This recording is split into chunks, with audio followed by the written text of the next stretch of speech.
Hello. Hello. Oh, good to hear someone's voice. Hello. Welcome back. Thank you. Thank you for being here with us. Oh, it's my pleasure. Spending your time answering our questions. Yeah, I hope you have some questions. That's what I was going to say. So it all depends. It depends on you a little bit how long or what this session will be. Well, I have some notes that Rinpoche asked us to do. So now we have the text. Okay, and I have to record this. So now it's time. So I start recording. Oh, who is host here, actually? I think it's already recording. None of you? Because there is someone. Huh?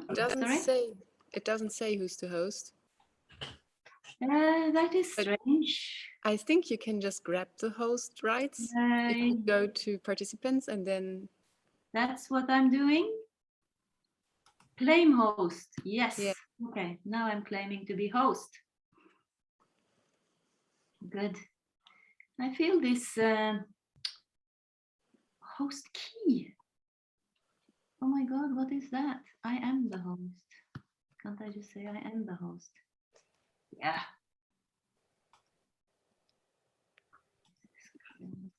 I don't know. I thought I was the host. Ah. No? Okay, I will just ask. Oh my God, what can I do? There is some host key that I don't know about. Are anybody very smart with this? I have no problem doing this in the last session. I was already the... Who was the one who entered first the room? Normally the one who enters the room first is the host. Oh, is that the case?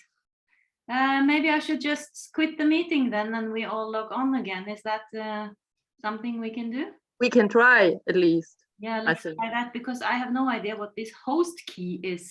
So then we wait for about 4 minutes to give you the time to log in first. Yes. Okay. Yeah, good. Just wait again. Ellen, I think because it's created by Dolpotoku EV, so only that account can host possibly. But I was also host on the last one because I was sharing my screen. And you didn't go through the Dolpotoku EV account? No. You didn't? Okay. So yeah, let's start. If not, I will just give Dolpotoku no, okay. I'll close it and in 2 minutes you can log on again, okay? Okay. See you. Try that. Bye.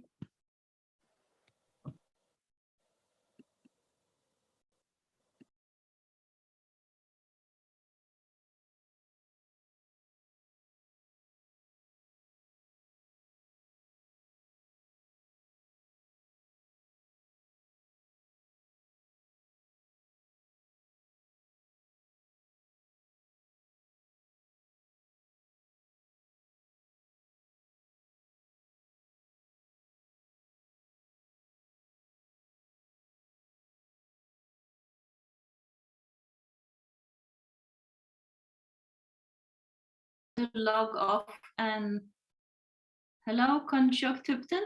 This is Ellen. We just tried to log off and log on again to make me the host, but it's okay. Can you hear me?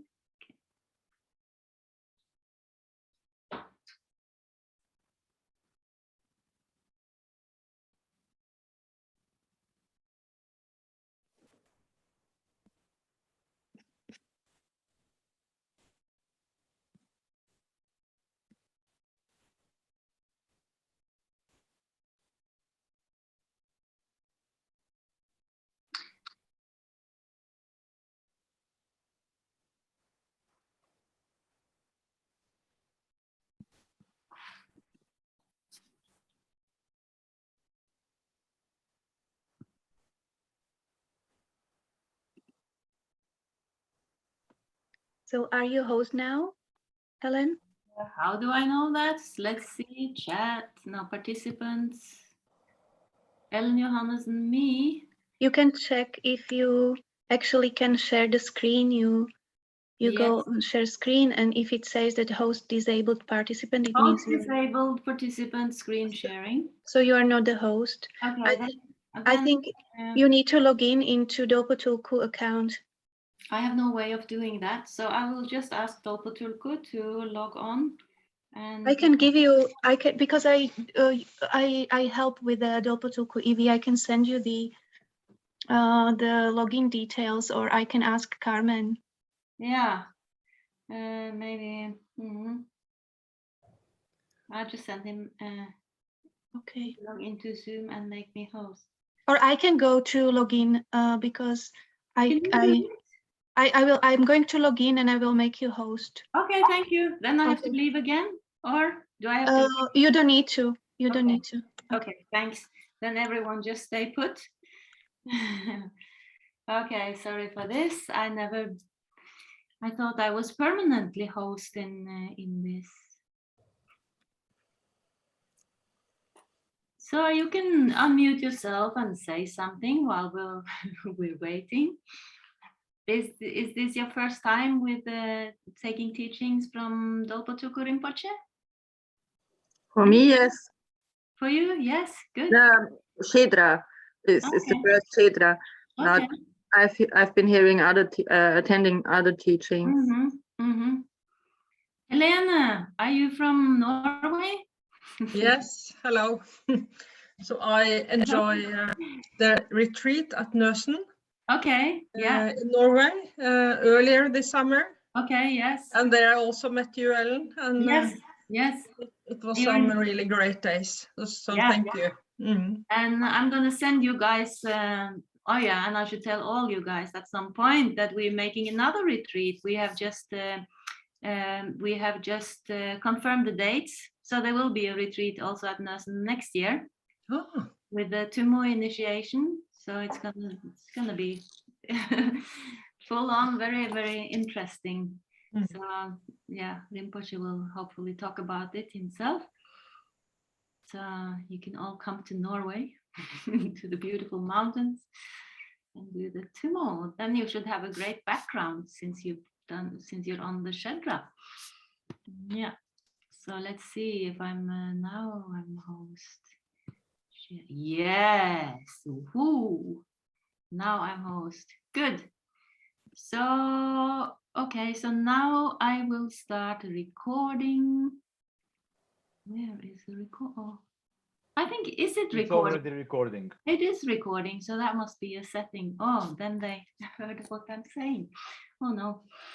Okay, so I think we will just start, and maybe it doesn't make too much disturbance if we are unmuted so that we can, talk a bit together.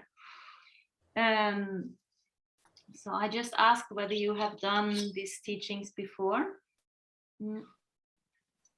because I first just wanted to go over some formalities, and I assume you are familiar with this medium, with the muting. I forget sometimes, even though I have been teaching a lot on Zoom. So that is how we usually do it during the Rinpoche's teaching. We just mute in case there are some disturbances, and then we are so many also, so we just mute when Rinpoche is talking. And then I thought I also wanted to mention that I think Rinpoche also said that when it comes to questions, we all have lots of questions.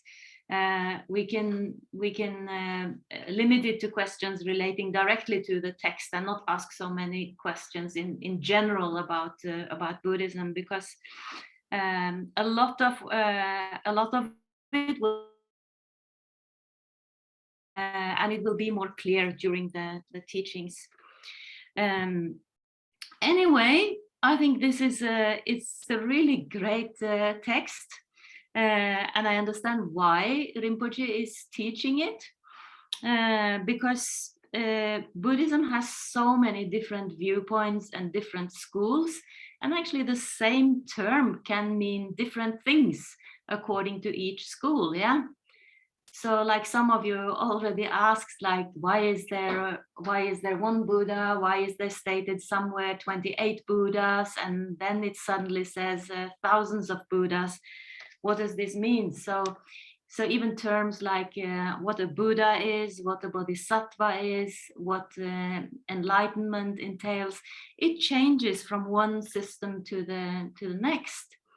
So it's often like this with Buddhism. If you pick up one book of Buddhism and you search for one explanation, you will get the explanation according to the view of that book.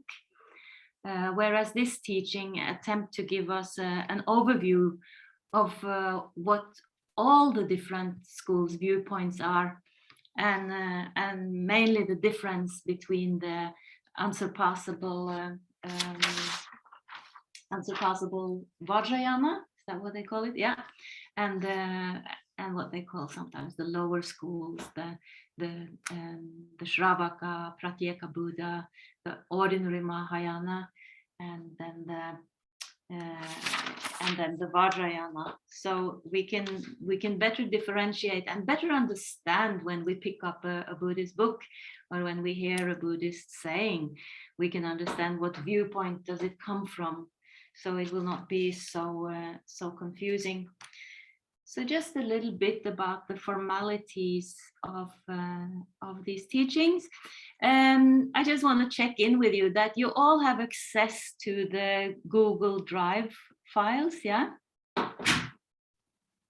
Just say yes, or put your hand up or something, yeah, or do this. Good. So in the Google Drive, you find a lot of useful things. Like for once, you find one thing you find is the prayers. Do you all have the preliminary prayers that we chant in the beginning of each class? Very good. I see someone with a hard copy. Otherwise, they should be in the Google Drive. And I think it's good if you keep them on your laptop so you can switch on to the prayers yourself, because sometimes Rinpoche, he just starts reciting. I'm not quick enough to share my screen. There's a screen share, doesn't happen in one click. I have to kind of choose it, and it takes me some time to pull it up. So I think it's good if you have the prayers ready on your Adobe or whatever, as a PDF, however you read that, and just have it on your computer, or if you have a hard copy in front of you, so that you can quickly see the prayers. And I'm going to share my screen now. May I just ask, where do I get this Google Drive link, please? Oh, I think it is sent to you. I think it is. Let me check with Carmen if it's meant for everyone to have access. Have you not? None of you received it? Okay, then I will ask if you're meant to. There are many links, actually. There are many links on Google Drive. Okay, is there one that says prayers? Okay, I can share now in the group. Yeah. Okay, thank you. Yeah, I think we should have. How can I get this full screen? Okay, can't get it full screen. Anyway, so preliminary prayers. Come on. I can't. Okay, here. Yeah. So anyway, these are the preliminary prayers. Should look like this. And we always start with refuge and bodhicitta. So this we recite 3 times. So you can see it here. It's in transliteration and in English and Tibetan. So if you can read Tibetan, and this is good to just know by heart. So you don't need to pull it up, because we always do this in the beginning of a teaching. So then the 4 immeasurables, we set the motivation to liberate all sentient beings. And we offer the mandala. So these ones we do once. With the refuge and bodhicitta, we always recite 3 times. So it's good if you can learn this, or just keep them with you. And then request for teaching. And there are some extra things that the Lama always recites. And then we have the dedication prayers, the 2 of them, short ones, that we do at the end of the session. So it's good if you have those. And I'll stop sharing and just have them handy. And then one important thing. So Rinpoche mentions many things in the text, and there are many citations, like he talked about. Oh, good. So now the link is in the chat for you.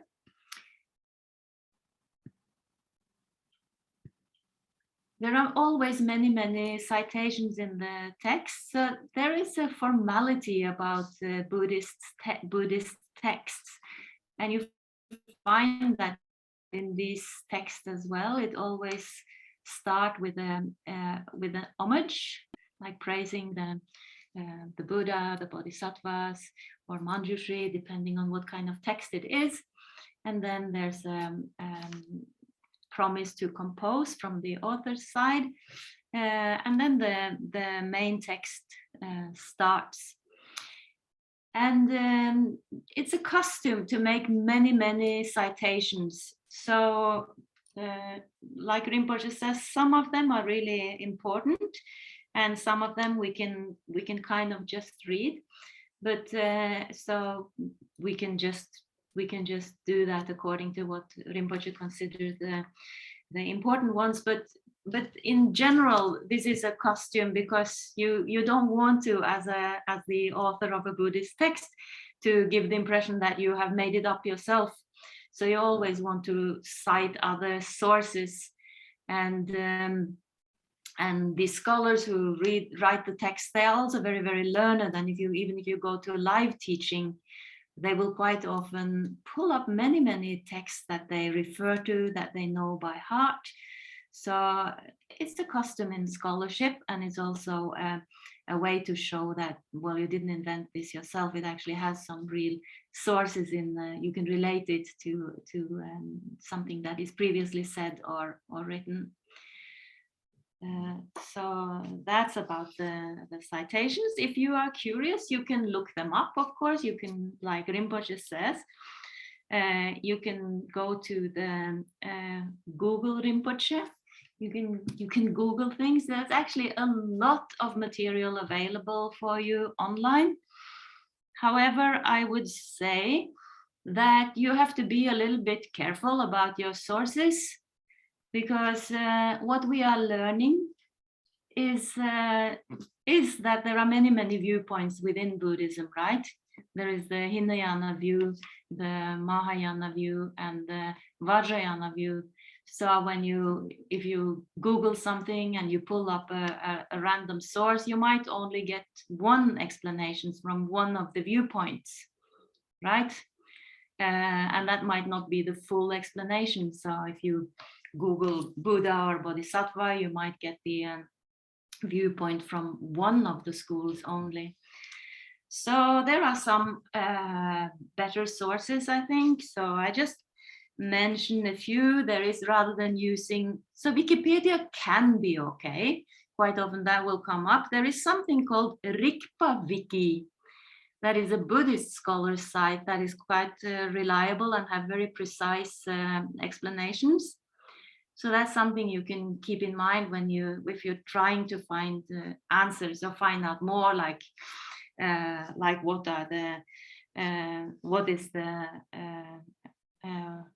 what does Bodhisattva mean? What is an Arhat? What is a Pratyeka Buddha? Then you can find a lot of information, but be careful where you look. If you want to look at texts, I can actually put this in the chat.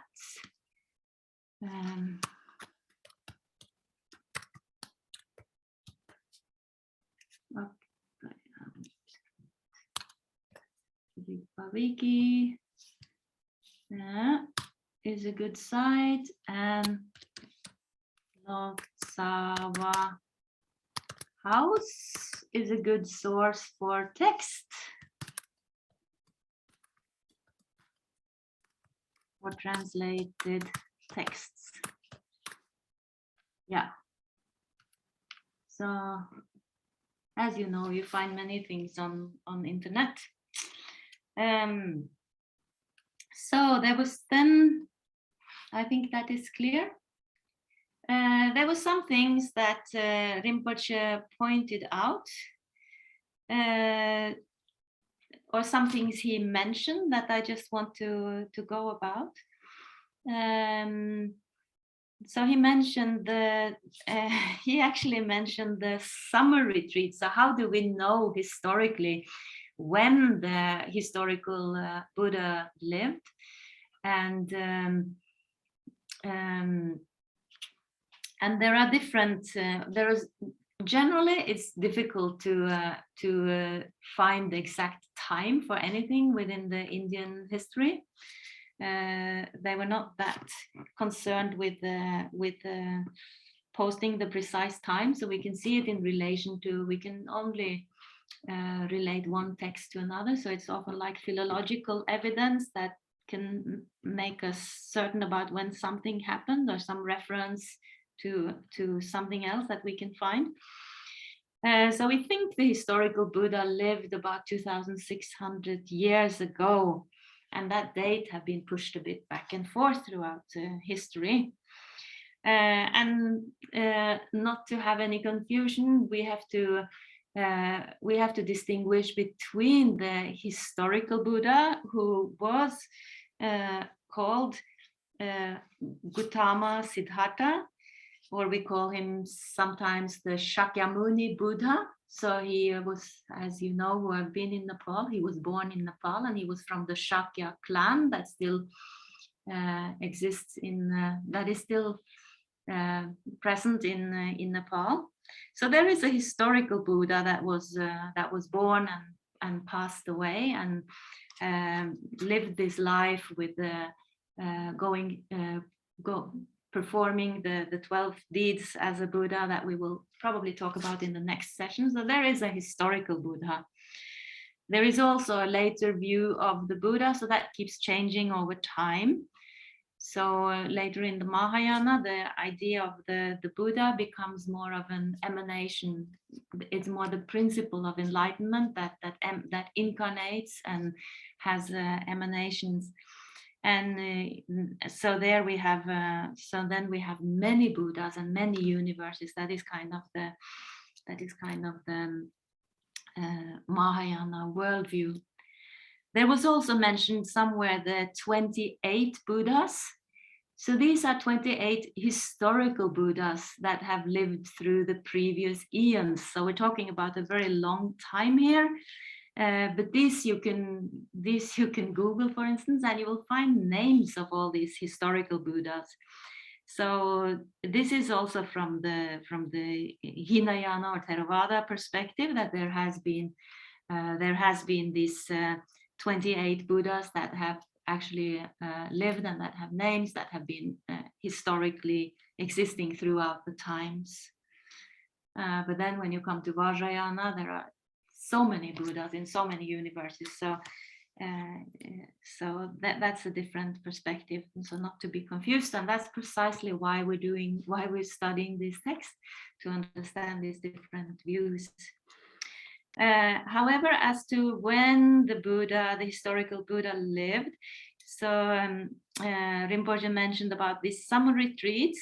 So that was one way to measure the time, and according to the Hinayana or Theravada tradition, so many summer retreats have passed. This is something the Buddhists do annually. So it comes from the time when the disciples walked around, and during the monsoon season they couldn't walk around because there was so much rain.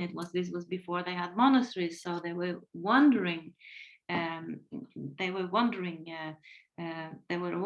sangha, and they had to stay in one place.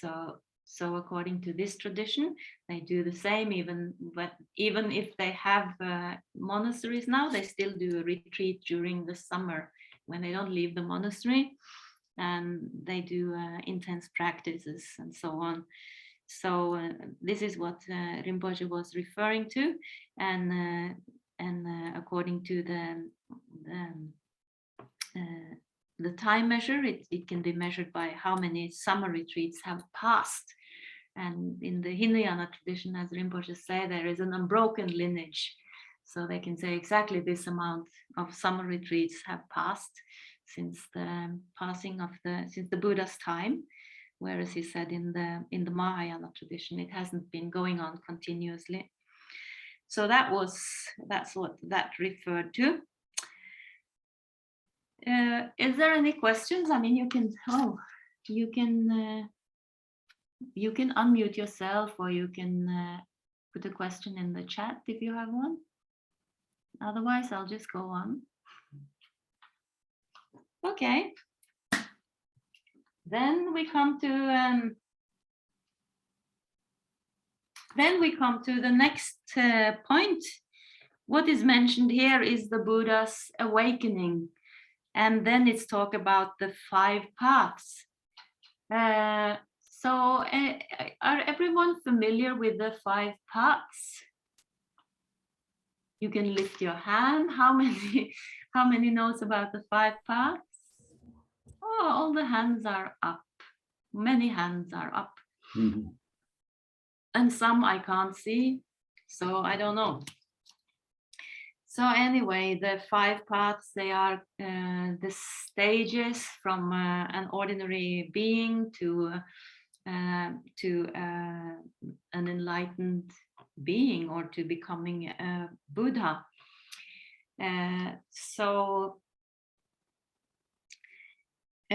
We talked about this in the context of the Buddha's awakening, that he spent so and so many eons on the first path. So the first path is the path of accumulation, where you have to accumulate merit. You have to do so and so many good deeds. So you're kind of building up, we can call it, sometimes it's been translated as a spiritual potential. That speeds up your process, and then comes the path of joining. It was called something else here, but I think Rinpoche called it the path of joining, and it's called the path of joining. Somebody says linking. Linking, yeah, linking. So anyway, it's jorlam, so it means to join or to link, whatever we wish to call it. I think I heard Rinpoche saying joining. So I see that more often as well. So anyway, what it means is that it joins right up to the path of seeing. So the path of seeing is, of course, the important moment where you have a direct perception of reality, of the 12 links of dependent origination. And from that time on, you're no more an ordinary being, then you are an arhat. So you're not the sosokyevo, you're not an ordinary person anymore, then you're a noble person, an arhat. Then the next path is the path of, here Rinpoche said the path of meditation. It's also sometimes called the path of cultivation. Anyway, in Sanskrit, it's called the bhavana marga. So this bhavana means to become accustomed to. So what it means is that you learn to live your life with the direct insight that you experience during the path of seeing. So you kind of have to be in the world, but you have a completely different perspective. You don't see the world with the eyes of an ordinary person. You see it with the eyes of a noble one. So this can be related to the 4 noble truths, the truths of suffering, the origin of suffering, the end of suffering, and the path that leads out of suffering, that an ordinary person will not see necessarily the world or the existence as suffering, but a noble one will see that. So may I just ask here to this point, am I right in understanding that at the 4th and 5th stage of the 5 paths, those last 2 are related with the 4 noble, with the 4th of the 4 noble truths, the path of the noble eightfold path. Is this right? Yes, sometimes, as far as I remember from when we studied it, that is one explanation, that this is when you start practicing the eightfold noble path. But there were actually, as far as I remember, 2 approaches that you could practice the eightfold path either before or after the path of seeing. That was according to Gateway to Knowledge that we studied in the Longchen Shedra, where I studied Buddhism. But let's say that yes, this is it is explained in that way also, but not only. So I don't know if that was a satisfying answer. But anyway, the important point here is that the other paths, I think we can see it in relation to the path of seeing, and that can be very quick.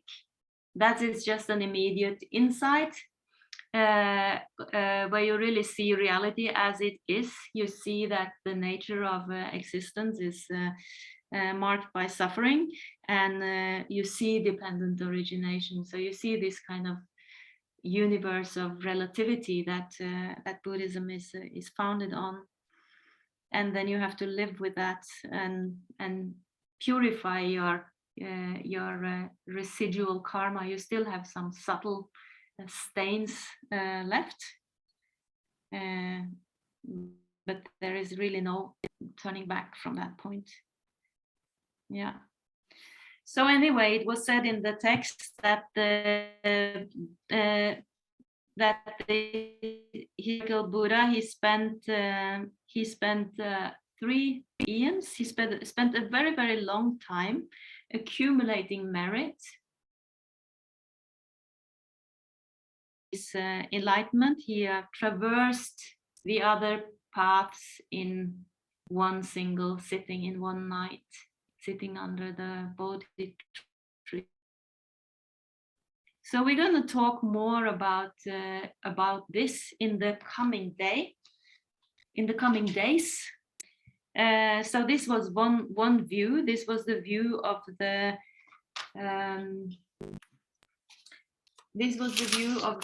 Hinayana interpretation, and also the ordinary Mahayana interpretation, that the Buddha was that he was an ordinary being, accumulating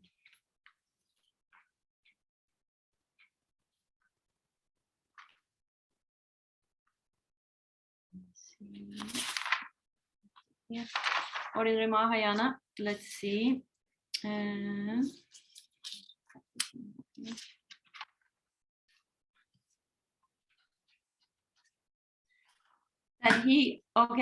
so the Rinpoche's important point here was that it comes with the very first citation.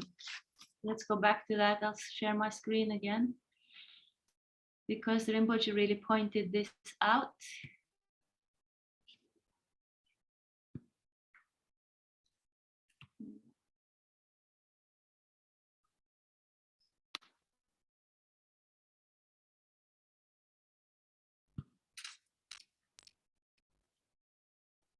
So, so from here.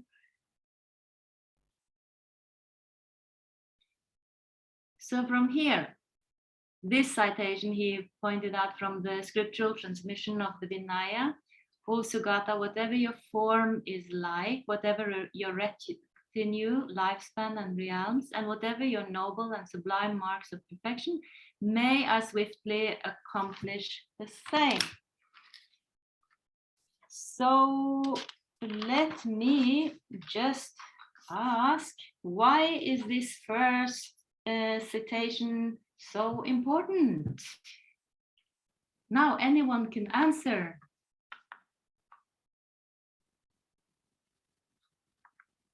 Nobody? What? You can unmute yourself and answer. Karin, I see you with your hand up. Unmute. It's just because I'm on the handy and I try to get it a little bit bigger on the screen. Oh, okay, okay. Yes. So this is something about the retinue and the place one is born, no? The Buddha is born. And also you mentioned already that there in Mahayana, there is an understanding that the Buddha who appeared to sentient beings in human forms, Buddha Shakyamuni, that is also an emanation. So I think that's a very important thing with this emanation, and of which Buddha or form or family he is an emanation, and what is the emanation is.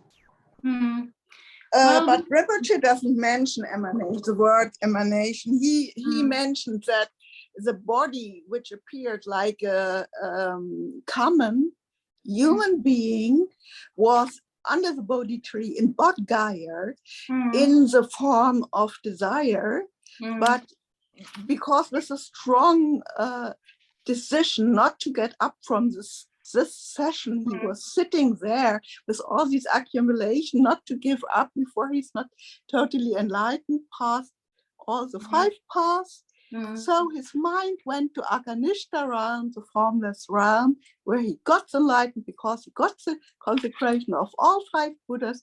And then the mind went back to the form of desire, space realm of desire, where he was sitting under the Bodhi tree in Bodh Gaya. And was I think we will discuss more about this different view later when it comes to the 12 deeds. So the question is whether the Buddha spent part of his time as a bodhisattva, or if he was a fully enlightened Buddha all the way, and he was just showing this path. He was just showing this path for the sake of us sentient beings, like positing an example as an emanation. But we will talk more about that later. However, what I think was the important point here that Rinpoche, Tanya, I will. Maybe it is because it's all about bodhicitta and developing this strong emotion, which is with these sentences he's talking about his motivation to get or to become himself just as Buddha himself. So it's all about his compassion to following this path. Maybe this is the an important point. I think that's what Rinpoche wanted to stress, was that, you know, sometimes it's claimed or sometimes it's believed that it's only the Mahayana that has the concept of bodhicitta and bodhisattva, that the Hinayana are just they're not teaching that, they're not mentioning that this is a Mahayana thing, the idea of bodhicitta. So, but what this citation shows clearly, as you said, is that even in the Hinayana interpretation, the Buddha did give rise to bodhicitta. He attained enlightenment through taking bodhicitta and performing bodhisattva activities for 3 immeasurable eons. And so I think he wanted to make it really clear that the idea of bodhicitta and bodhisattvas exists also in the Hinayana schools, but it's considered differently than in the Mahayana school. So it's considered a more challenging way. It's only the path of a bodhisattva is only for special beings, like the Buddha, for few people with very special capacities, whereas the rest of us, or for most people, it's the Shravaka path is enough. So I think this was the point, that bodhicitta is regarded differently within the Hinayana schools, or in the Hinayana view, and in the Mahayana view. So when we later come more into the Mahayana view, the aim changes. So we all have to be bodhisattvas, and also the changes its meaning, right? And we all have to strive for to attain full Buddhahood, not just Shravakahood. Yes, I see someone with a hand up. Detel, can you unmute yourself, Detel?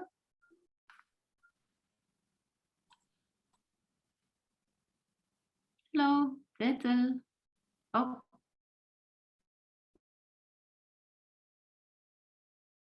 Hey, I just see you as with your hand up, Dolpatulku EV. But what is your name? Katerina. Yeah, Katerina. Hi, Can you- Katerina. Thank you. Can you hear me well? Yes, yes. Okay, I would like to ask you, does actually Theravada operate with the term bodhicitta?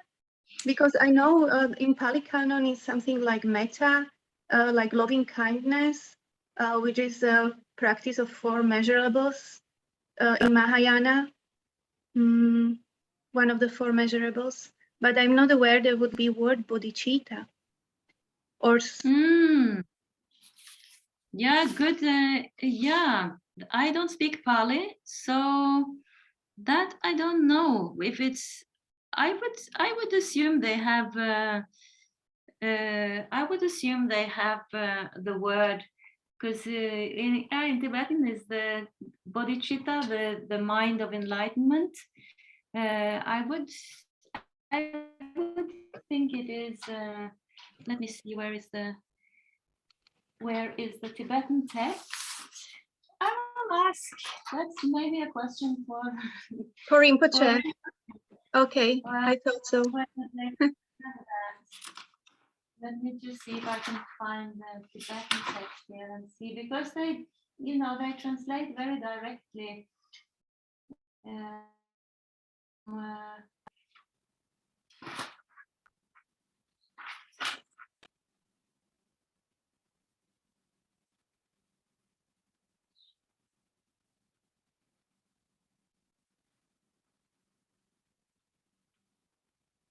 Yeah, I'm not sure actually whether they use exactly that word. Yes, as far as I know, it's metta and karuna.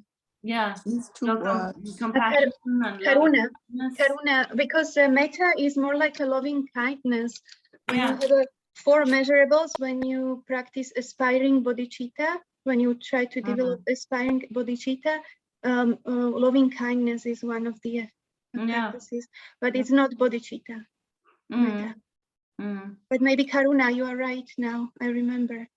Well, I think all of them actually, it's included in what it is to be a bodhisattva, to have complete compassion for all sentient beings. Yeah, but no, I will I will ask Rinpoche whether it is in the Pali Canon actually. But anyway, the idea is there, and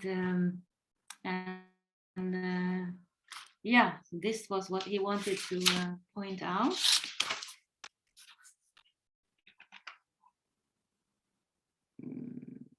Well, I think there must. Well, I will check that out, but I think there must be, because there is an idea of what a bodhisattva is and what bodhicitta is, but there's a differentiation that this is not for the common practitioner. This is for especially talented, and he also said that as far as when it comes to vocabulary. So a bodhisattva means, in the Theravada or the Hinayana explanation, a bodhisattva means either Buddha Shakyamuni himself, he was a bodhisattva, or it means some other very special people. Whereas you can say in the Mahayana, sometimes you can say that, well, anyone who's taken the bodhisattva vow is kind of an aspiring bodhisattva. At least they have they don't have a full bodhicitta, but they have they have the bodhicitta of aspiration, right?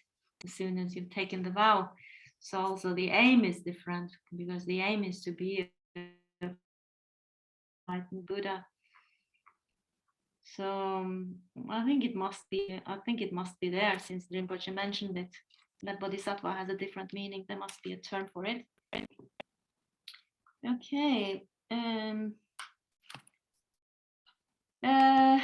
So then he wanted to there was some confusion about who is the teacher that is mentioned here. So the teacher that is Tempa in Tibetan. So Rinpoche wanted to, it sounds kind of too ordinary maybe to just say a teacher, because a teacher could be any kind of teacher. So Rinpoche wanted us to use the term guide, which more implies that the teacher is someone who can actually lead us in the right direction, and that is clearly associated with that term in Tibetan. So Tempa is not just a teacher. Could you just write this Tibetan word in the chat? Because when I hear it, I can't really. I don't know how it's written. Yes, let's see if I can read it in Tibetan. If it will. Now in the Tibetan transcription, I mean. Oh yeah, then it's Tenpa. Oh, now it came Tenpa. So it will be. Now I have to change to this. So it will be Tenpa. Tenpa. Okay, thank you. So you call a guide a lam Tenpa, someone who shows the way. Yes. So then he talks about. Then it was a talk about which of the. Ellen? Yes. Ellen, may I interrupt?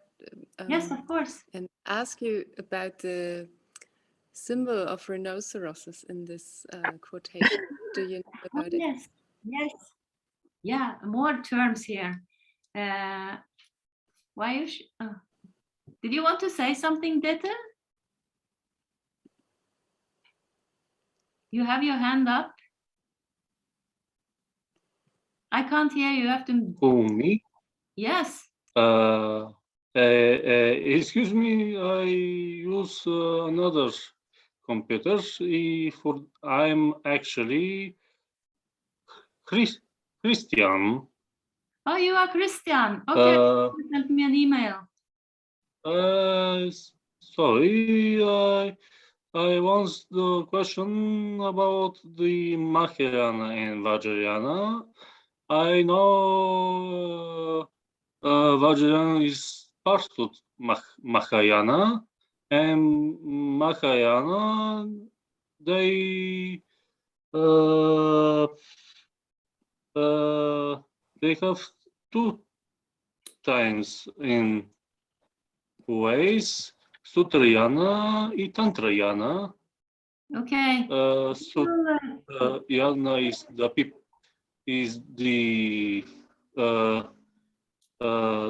that people in China, Korea, Japan, Vietnam, and Tantrayana in Tibetan.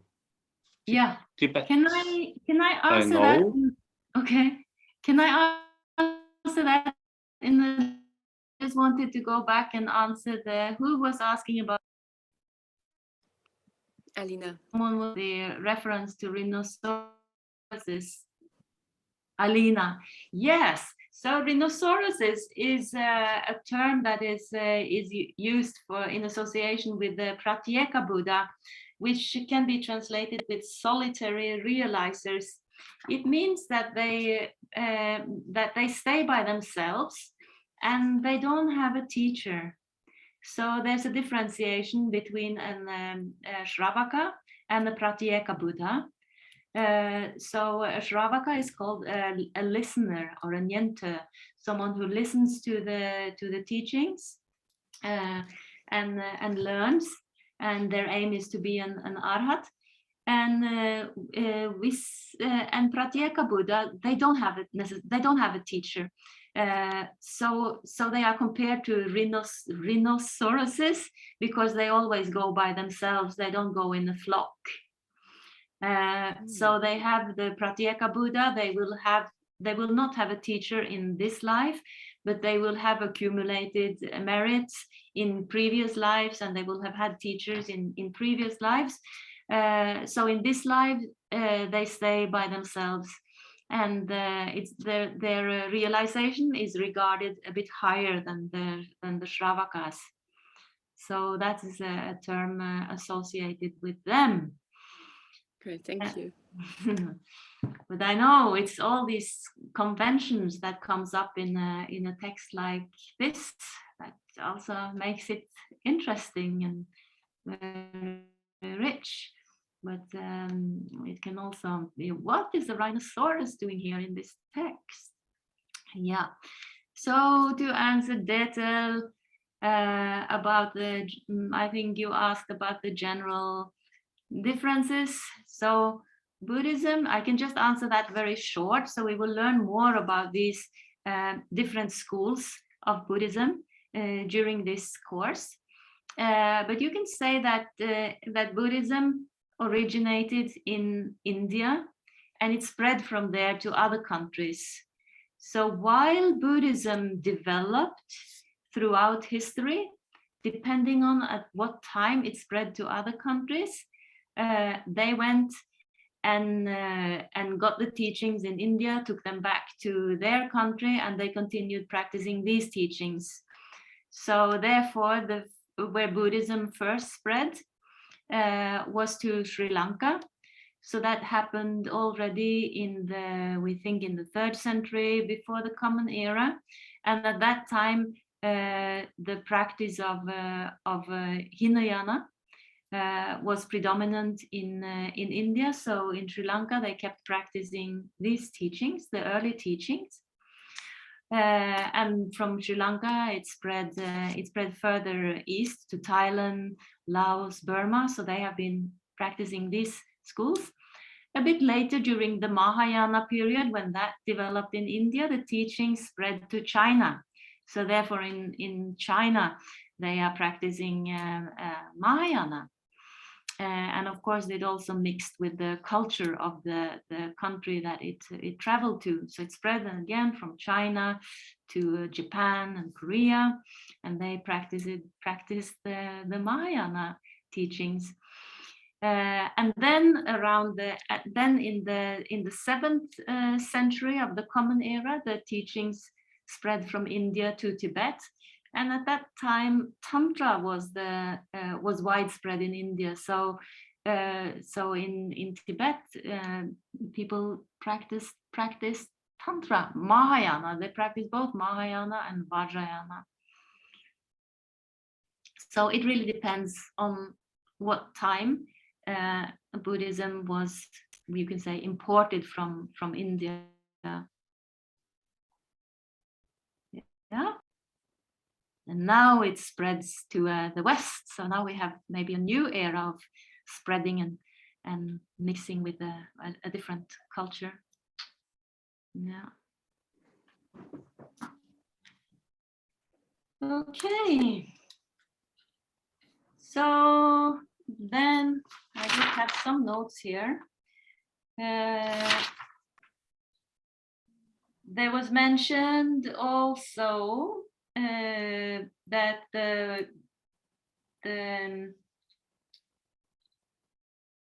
Buddha, he did special meritorious practices towards special people. So there are not all actions. All actions are not equally meritorious. So if you're serving an arhat who is very close to enlightenment, you gain a lot of merit, and you also gain a lot of merit from serving your parents, from serving sick people, and for serving those who teaches the Dharma, and also for serving bodhisattvas in their last life. So you can see this in the cultures, that it's always regarded as something very meritorious to do, to support or to serve a Dharma practitioner, or someone who teaches Dharma. Then Rinpoche mentioned this about accumulating merit for 3 eons. This we will also come up against when we come to the Vajrayana path, where it's said that, well, you can attain Buddhahood in 1 lifetime. How does that match with 3 immeasurable eons? It's a very long time, immeasurable eons. So what Rinpoche pointed out here is that it doesn't necessarily mean a measure of time, but we can say 3 eons worth of merit. So you could also accomplish or accumulate this merit very fast, and especially if you are on the path of joining, or if you feel, like Rinpoche said, that you are in touch with your Buddha nature, the process can be really speeded up. So if you study the 5 paths, they also have divisions within themselves, so that the closer you get to the path of seeing, the more kind of, I think it's called heat, the more you feel heat of the path of seeing. Not you feel you're close. And then you put in extra effort, you're more motivated as well.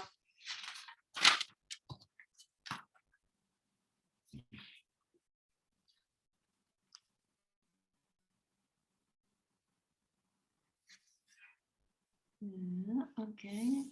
Then it was mentioned.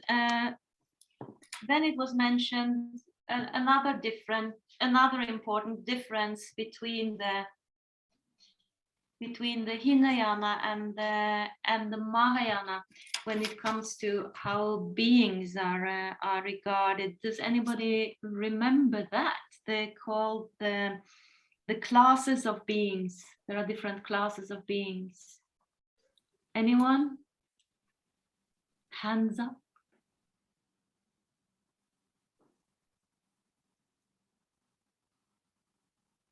The cutoff class. Can anyone become a Buddha, or can anyone become enlightened? Yes. Tanya, please unmute. Well, in the Mahayana view, at least in the middle path, he said every sentient being has a Buddha nature. But in the Hinayana view, only very spiritual developed persons have a Buddha nature for the arhats.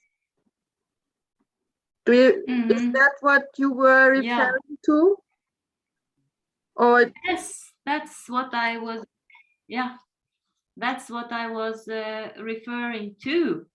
There's actually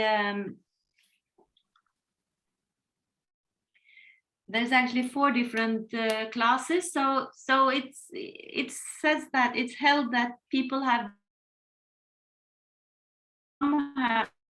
more destined to be a arhat. So that is one class of being who can become, that's their end. place according to their disposition, they have the potential for becoming a Shravaka, for practicing the Shravaka yana, the Shravaka path, and which leads to Arhathood, that you become an Arhat. Some people have the disposition to practice the Pratyeka Buddha yana, the Pratyeka Buddha path, and become a Pratyeka Buddha. Some, as you said, very few can practice the Bodhisattva path. And then there is something called an uncertain lineage, where it's not sure what their what their destination is. But there is also a class that is called the cutoff class, that are kind of cut off from the path of Dharma. And this becomes reconsidered during the Mahayana, especially during in the middle school, middle way school. We get this idea of Buddha nature that pervades absolutely every living being, and light or Buddhahood is just a matter of removing all the coverings of habitual tendencies and ignorance that is covering up our Buddha nature. So it's a very different view of the sentient beings, what we are actually. Elena, can I ask? Yeah. I think Rinpoche mentioned there is a school in Mahayana, I don't know if it was Chittamatra, which actually also claims that there are some beings who do not have a Buddha nature. Yeah, it was he did say that. Chittamatra? Yeah, he said exactly Chittamatra, or mind only, translated as. I wasn't aware of that they claimed there was a cutoff class. I just know that there is a discussion also within Buddhist schools whether there is a cutoff class or whether everyone has the possibility to become fully enlightened. And there are some things that are discussed. There are some topics that are discussed. It's not like all the schools in Tibet and all the schools within Buddhism necessarily agrees. There are certain not least concerning Buddha nature that is still discussed between school, and I think one of them is whether there is a cutoff class of beings, or whether everyone has Buddha nature. No. Can I just ask? So the potential of the Shravaka is to become an Arhat, which is a lower level of realization to a Buddha.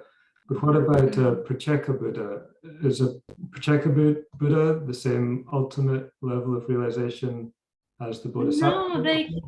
No, they claim that the Pratyeka Buddha is higher, has a higher realization than the Shravakas.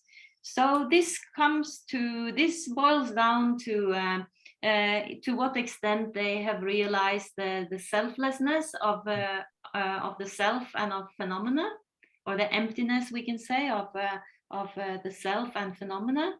So it's said that the Shravakas, they fully realize the empty nature of the self, that there is no Atman, there is no self, but they don't fully realize the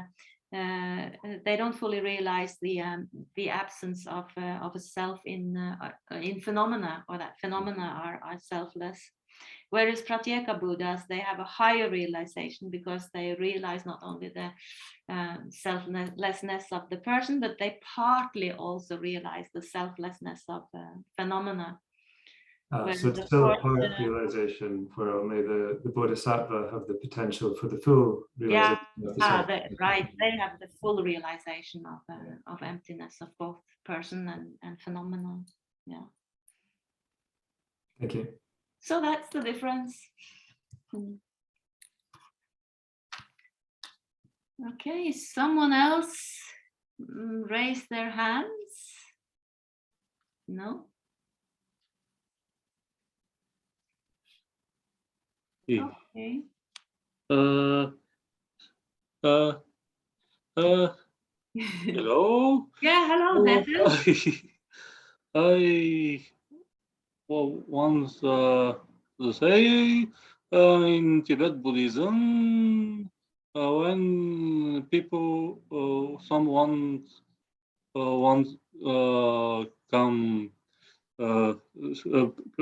success enlightenment, the one thing is practice Bodhicitta and refuge in the three treasures, Buddha, Dharma, Sangha, and realization, the great spiritual freedom in Tibet Buddhism.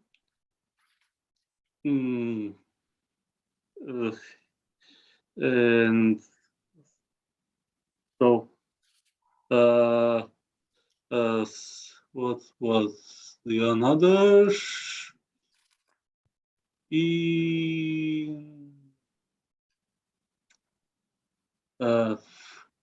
Well, in Tibet Buddhism, when someone succeeds enlightenment was in when the не знам как е на езики присъствие, the join in the teachers, the lamas. Yeah. Yeah. Well, in prophecy in Buddhism says when Buddha may come, all living beings become Buddhas. Yeah. The end of Kali Yuga. I'm not completely sure what the question is, but is it about the three jewels and what you take refuge in? No.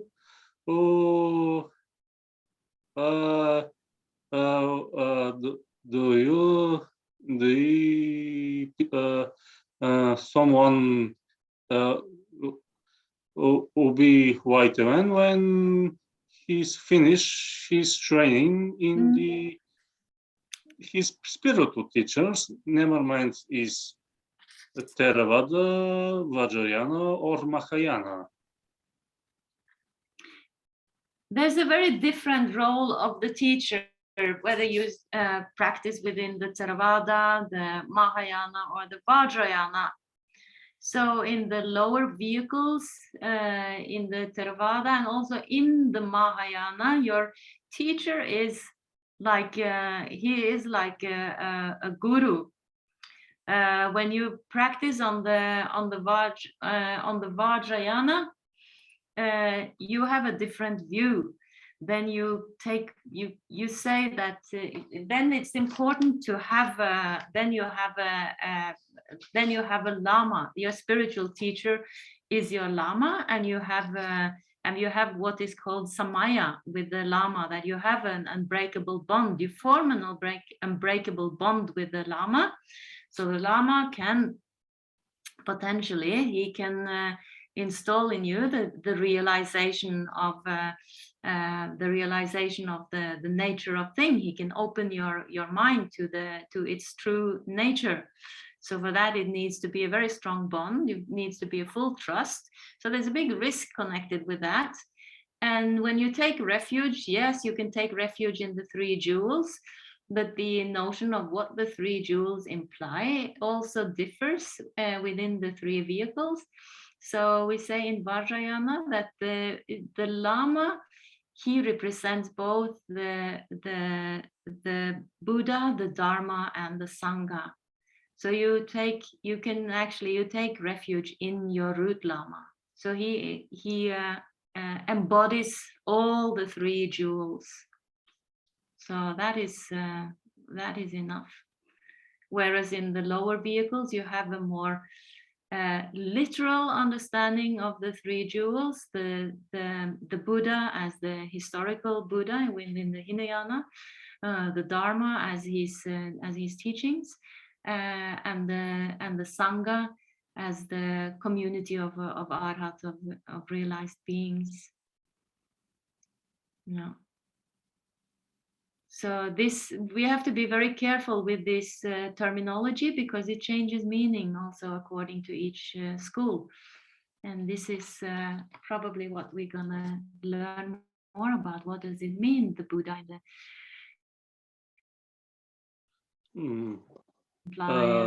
what are the teachings? Teachings are the first sutras, the early sutras.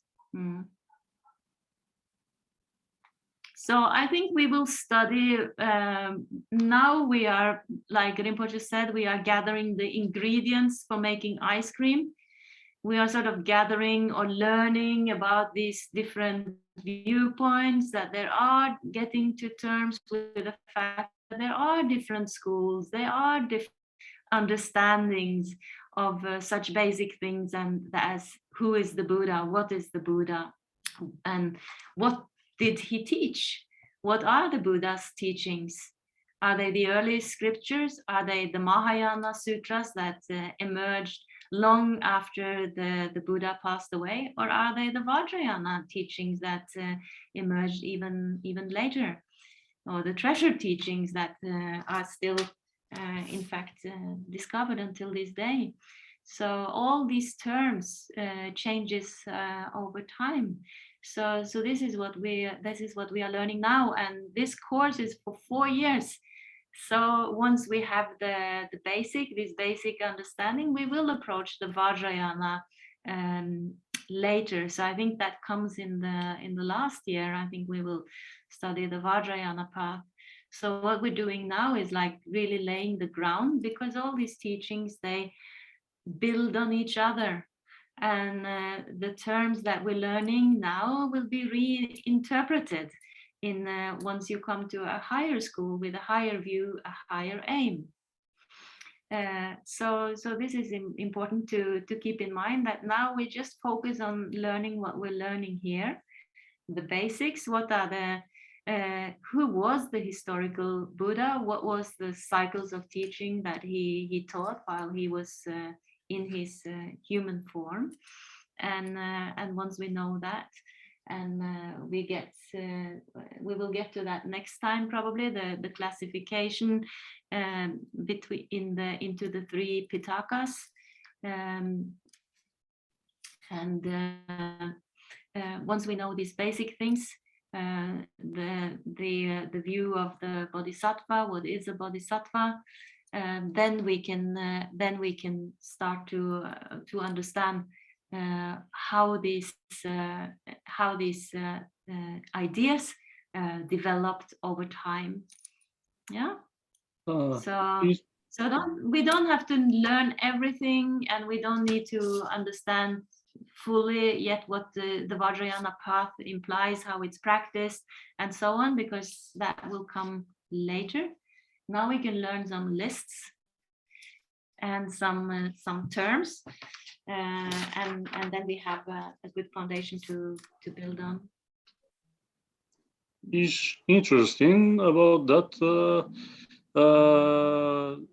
You know, we all know before Buddha Shakyamuni, they have another Buddhists, but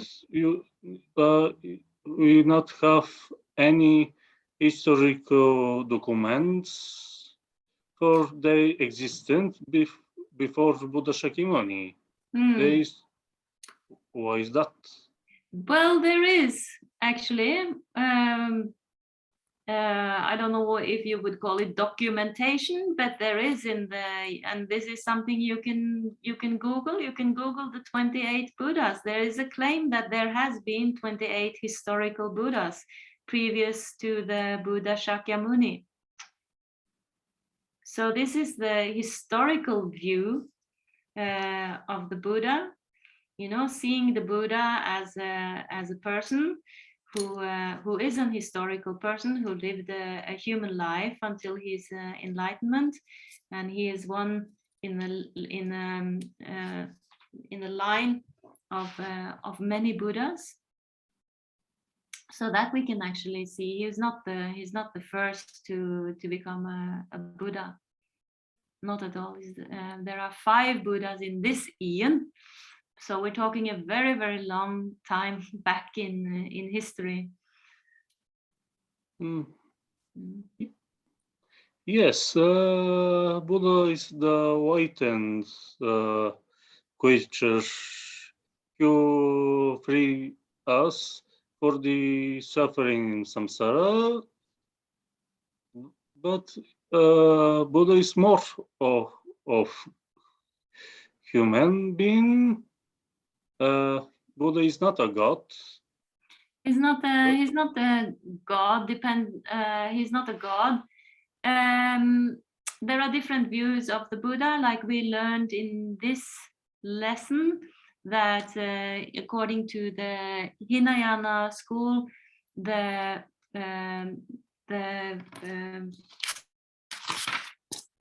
Buddha,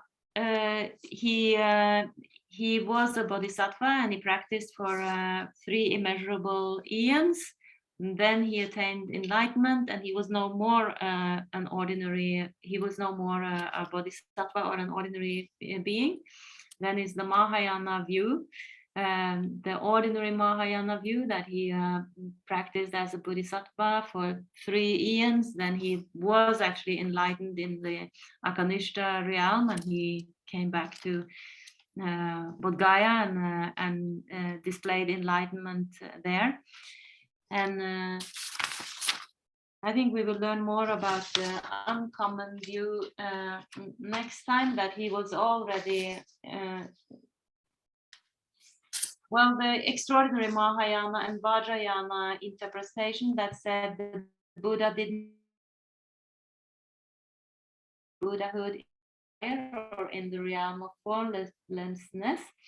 You who were free from desire and attachment became a Buddha in Akanishta, in the realm of form.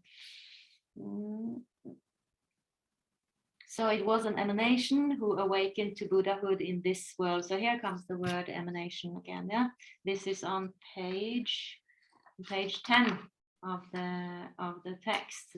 Under point C, the extraordinary Mahayana and Vajrayana interpretation. So according to this, the Buddha was already a Buddha in a different realm, and then he came to this earth to show us the path, so to say. The Buddha comes to this world when it's needed. So although he was already an awakened Buddha, he kind of did it again for us to show us. He manifested in a human form and awakened in Bodh Gaya.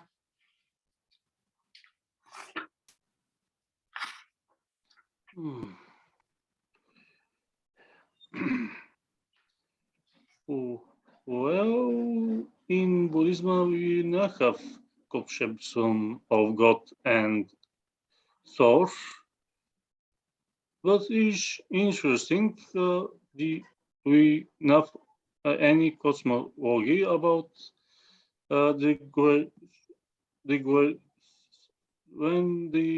how is beginning the world. Well, Now in some Tibet Sutra is saying the world is become in the body of Avalokiteshvara. He was the first creature built of the first Buddha, the Buddha. Okay, well, I'll answer 2 things to that. One, the historical Buddha said himself he was not too interested in metaphysical questions. He was interested in teaching people how to overcome suffering. So contemplating the beginning of the universe and so on, metaphysical questions, was not something he was very interested in teaching, and he actually refused to answer that. Now, there is, of course, cosmology associated with Buddhism, but we have to understand the cosmology more in relation to, well, what is the world, if not our mind? So we can say that this in Buddhist cosmology, that cosmology is also linked to our mentality. It's also kind of a map of our consciousness. How can we what is the world unless it's the world that we perceive? And this becomes more and more clearly expressed in Mahayana, where the world is nothing but the appearances that appear according to our karma, our disposition, and the whole Vajrayana is about changing that perception, to change it into a pure perception. So you knowing that the nature of reality is empty, you kind of you interact with it in a very special way. So not too much, but you can find, of course, cosmology also in the Abhidharma. You can find Mount Meru and a description of the different continents and so on, but there is no, and you can read history in the terms of there have been many eons, and you can read about the previous, I forgot to say that detail, you can read in the Jataka tales. There are many stories about the Buddha in his previous lives.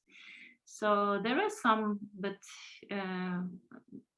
I don't think I would call these historical records, but there are a notion of Buddha's previous lives, and there are stories about other Buddhas. So, okay, I have to ask Uri to unmute. Yeah, thank you. I have a question about the word. We're speaking about the terms. The word realize. In English, there are two meanings of the word realize: to understand something and to make something happen. So when we are say realizing emptiness, what do we mean? We mean understanding emptiness or making it happen? We mean direct perception of emptiness.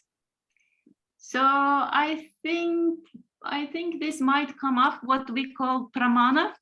So there's or epistemology. So that is an important issue in Buddhism and in the Indian schools in general. How do we know what we know? We can know things intellectually.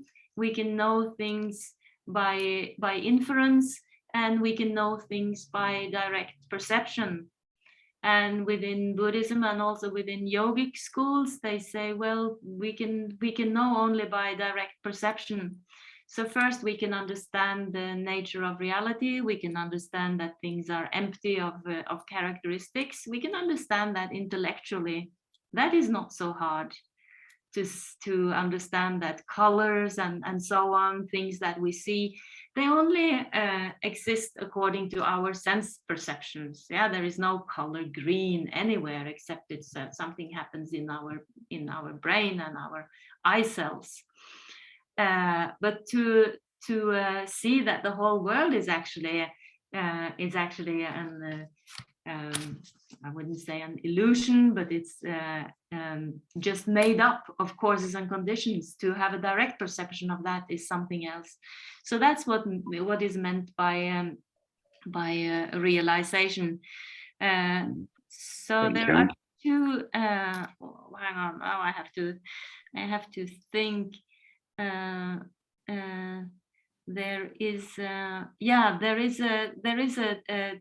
is a differentiation also within Buddhism between knowing something conventionally and intellectually. So they called it the Dharma of, what is it? The Dharma of scripture and the Dharma of realization. Yeah. Anybody else remember these two terms? I forgot the first one. Yeah, I heard it. Yeah. I heard it before. Yeah. Yeah. So we can, of course, we can read the Dharma and we can reflect on it, and that is also very important within Buddhism, to use our intellect and our understanding and see that, well, this sounds reasonable. The world has to be something else than what it appears to be to me. There has to be some other truth behind it, so that we can understand. But then there is also a point when we have to realize it directly. So, and that is a special we can say direct perception. Like we have one kind of ordinary direct perception when we see something with our own eyes, yeah, but it's still on a conventional level. When we have a direct realization of the nature of things, when we see that everything is just built up of this temporary phenomena, causes and conditions that come together to form the world around us, then we're on a different level. Then we're actually on the path of seeing. So that's what we mean by realization. It's a direct sense, direct perception. Was that an answer?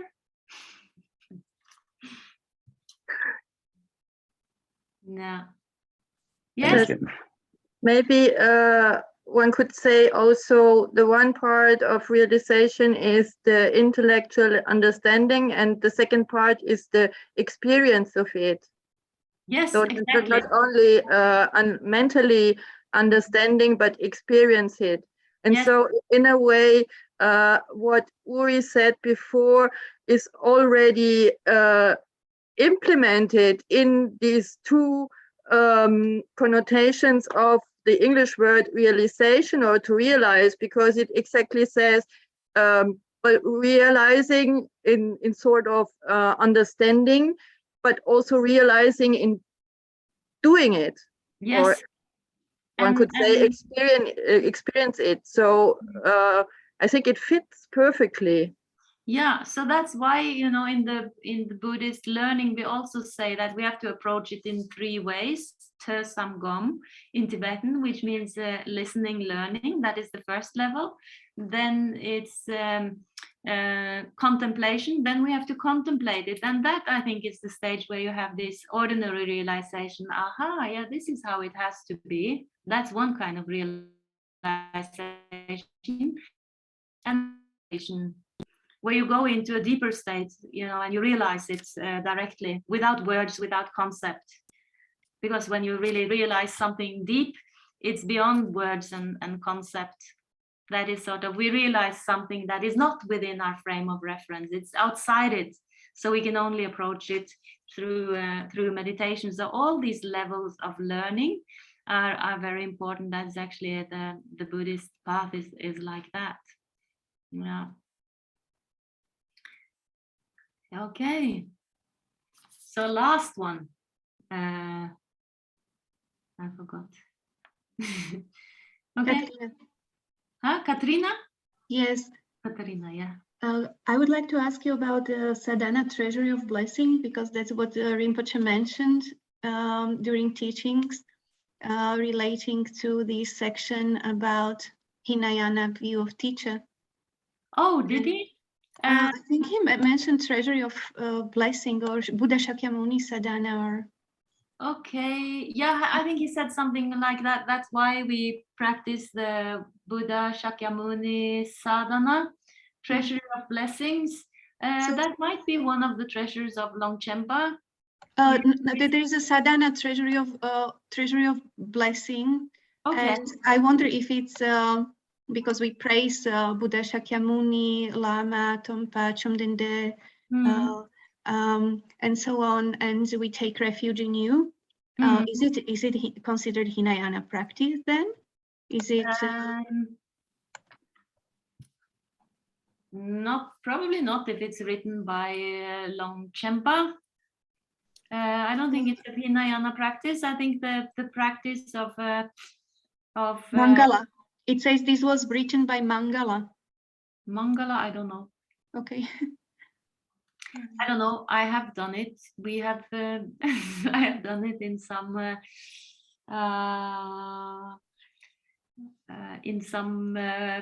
practice session, but that is often. What was the sorry, Helena? I just want to mention the third level of meditation.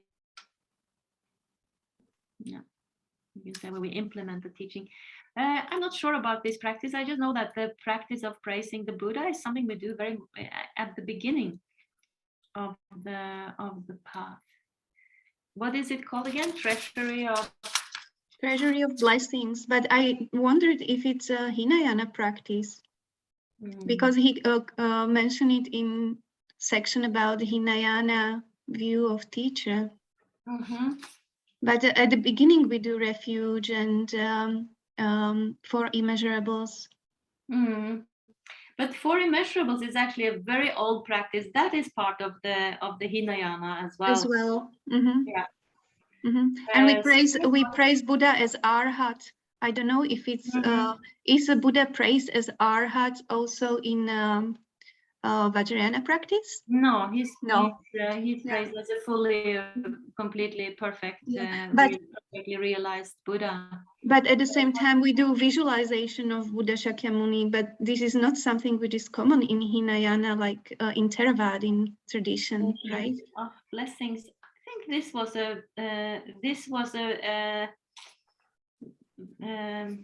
now my memory. Treasury of blessings, a practice of Buddha Shakyamuni, but by Mipam Rinpoche. So I guess there are different treasury of blessings. Here I find treasury of blessing by Mipam Rinpoche, who was actually from the 19th century. But there must be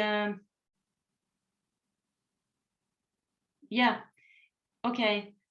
So here I find, just quickly, what doesn't it say? Oh, here I just found it, but maybe it says something about it here. This was an important practice to remember the quality. It's called Buddha Smriti, to remember the qualities of the Buddha.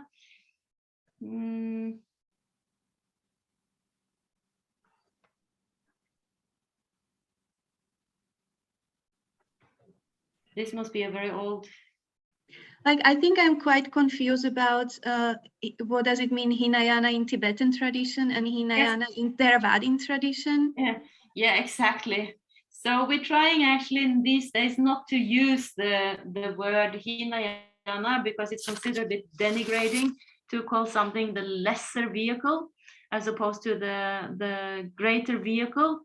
So these days we're trying to change the terminology a bit and say the Theravada schools, not that they are the lesser vehicle, or as one of my teachers, Dharmadipa, says, he calls it the northern schools and the southern schools. So he places them geographically rather than according to the level of capacity or something like that. So of course, according to the southern school, who subscribe to the early teachings of the Buddha, the early sutras of the Buddha, they don't accept the later scriptures, the Mahayana scriptures. They claim that these are not. They don't accept them as Buddha Vachana, the words of the Buddha, and certainly not the Vajrayana texts. So, but is it that also in Tibetan tradition, Hinayana is practiced? No, everything is you can say everything is included in the higher level. So you have to start with the basics, and then you can accept the higher and higher levels. So of course, even if you are practicing on the Vajrayana, you still read about the historical Buddha, and you still practice of course you always practice the four immeasurables, even though they are maybe even older than Buddhism, the Brahma Viharas. Yeah. Okay. Can we call it today then? There's a day tomorrow as well. And